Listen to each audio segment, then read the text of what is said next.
पिछले दिनों जम्मू कश्मीर के पुंछ में आतंकवादी हमले के पीछे पाकिस्तान और चीन की प्लानिंग से इनकार नहीं किया जा सकता। पूर्वोत्तर में मणिपुर संघर्ष के पीछे की वजह मानी जा रही म्यांमार से हो रही घुसपैठ में भी चीन की फंडिंग की खबरें हैं। कुछ वक्त पहले ही न्यूज वेबसाइट न्यूज क्लिक पर पड़े छापों की वजह भी चीन से कनेक्शन ही बताया गया। ये सभी उदाहरण हैं कि कहीं प्रत्यक्ष रूप से तो कहीं किसी और देश या संस्थान के सहारे कैसे चीन भारत विरोधी गतिविधियों को प्लान कर रहा है। आखिर क्यों और कैसे चीन ये सब कर रहा है, चलिए आपको बताते हैं। नमस्कार, मेरा नाम है मेघना सचदेवा, आप मुझे देख रहे हैं लोकमत हिंदी पर। पिछले एक दशक में भारत और चीन के रिश्तों के बीच दरारें आई। खासकर गलवान घाटी में 2020 में भारतीय और चीनी सैनिकों के बीच हुए सीमा विवाद के बाद दोनों देशों के संबंधों में खटास पैदा हो गई। इसके बाद से चीन की भारत विरोधी गतिविधियों में भी इजाफा हुआ है, जिसका सबसे ताजा उदाहरण पुंछ आतंकी हमला है। इससे पहले भी इस साल में इस इलाके में और आसपास कई आतंकी हमले हुए। इंडिया टुडे की एक रिपोर्ट के मुताबिक हमलों में इस बढ़ोतरी के पीछे पाक और चीन का हाथ है। रिपोर्ट में कहा गया कि चीन गलवान में 2020 के सीमा गतिरोध के बाद लद्दाख में भारत की बढ़ती सैन्य उपस्थिति से हताश है।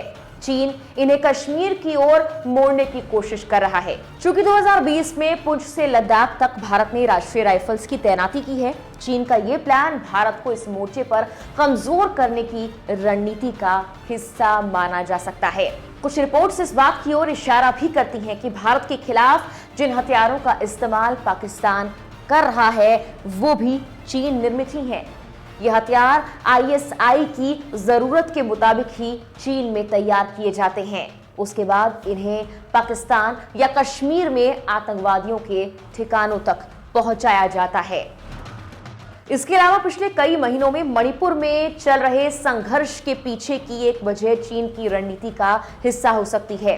पूर्व सेना प्रमुख जनरल एम नरवणे ने एक कार्यक्रम में मणिपुर संघर्ष पर कहा था कि जो हो रहा है उसमें विदेशी एजेंसियों की संलिप्तता से इनकार नहीं किया जा सकता है। मीडिया रिपोर्ट्स के मुताबिक मणिपुर के पहाड़ी इलाकों में म्यांमार से कई लोग घुसपैठ कर देश में एंट्री ले चुके हैं। सरकार के साथ विपक्षी नेता भी इसमें चीन के शामिल होने पर बार बार बयान देते आए हैं। इसके अलावा बीबीसी की एक रिपोर्ट के मुताबिक सेंटर फॉर पॉलिसी रिसर्च में सीनियर फेलो सुशांत सिंह कहते हैं, जब मणिपुर के मुख्यमंत्री बीरेन सिंह विदेशी ताकतों की बात करते हैं तो वो म्यांमार की ओर इशारा कर रहे हैं। उनका इशारा म्यांमार के चिन समुदाय के लोगों की ओर है। इसमें चीन या बांग्लादेश या किसी और देश की साजिश है। भारत के पूर्वोत्तर राज्यों में चीन के दखल की बातें अक्सर सामने आती रही हैं। इस रिपोर्ट में इस बात का जिक्र भी है कि पूर्व सेना अध्यक्ष वेद प्रकाश मलिक कहते हैं, भारत के उत्तर पूर्व राज्यों में चीन की हमेशा दिलचस्पी रही है। 1962 में चीन ने अरुणाचल पर हमला किया था। अब भी चीन अरुणाचल प्रदेश को अपना प्रदेश मानता है और वो उसे दक्षिण तिब्बत कहता है। एक ये वजह भी है कि चीन एंटी इंडिया एक्टिविटीज को पूर्वोत्तर राज्यों में बढ़ावा दे रहा है।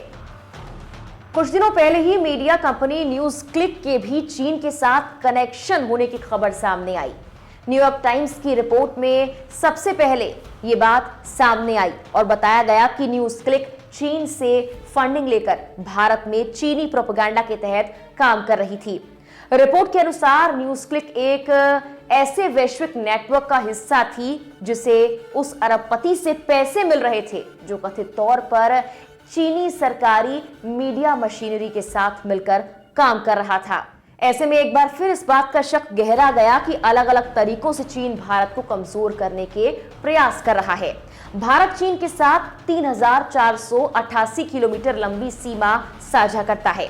ये सीमा जम्मू कश्मीर, हिमाचल प्रदेश, उत्तराखंड, सिक्किम और अरुणाचल प्रदेश से होकर गुजरती है। ये सरहद 3 सेक्टर्स में बटी हुई है।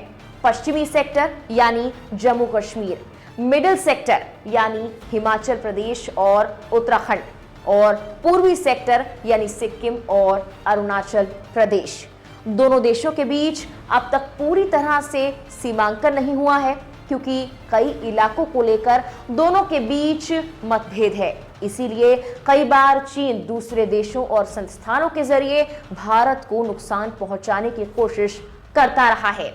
ऐसे में पाक प्रायोजित आतंकवाद के साथ भारत के लिए चीन प्रायोजित भारत विरोधी गतिविधियां भी चुनौती बन गई हैं। फिलहाल के लिए इस वीडियो में इतना ही। नमस्कार।